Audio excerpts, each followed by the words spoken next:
Ini apa? Ini katanya souvenir, tiketnya ini. Ngapain ini aja saya dikasih tiketnya nggak dikasih? Kasus pemerasan terhadap wisatawan oleh oknum petugas pemerintah maupun daerah seperti yang terjadi di Imigrasi Ngurah Rai dan di Bangli yang saat ini sudah tersebar luas di media sosial sangat mencoreng pariwisata Bali.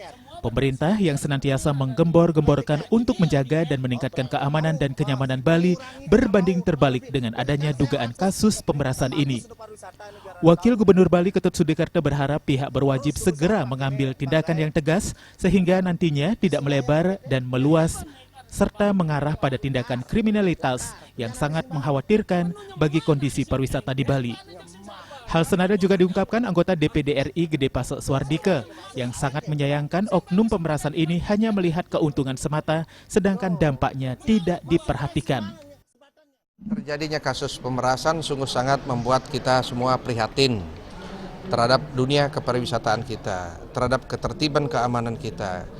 Oleh karena itu, langkah-langkah ini harus ditangani secara hukum oleh aparat penegak hukum agar jangan sampai di kemudian hari terjadi lagi langkah-langkah seperti itu. Cukuplah terjadi yang telah terjadi itu saja. Ke depan tidak boleh perlu terjadi.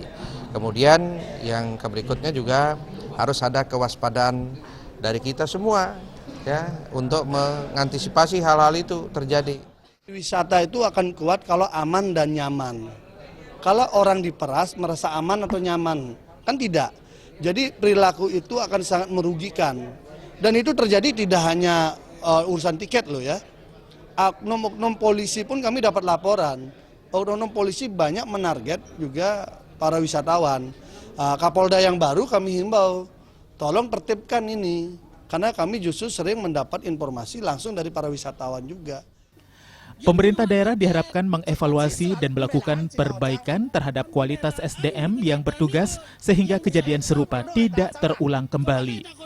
Trimaja dan Saputra, Bali TV.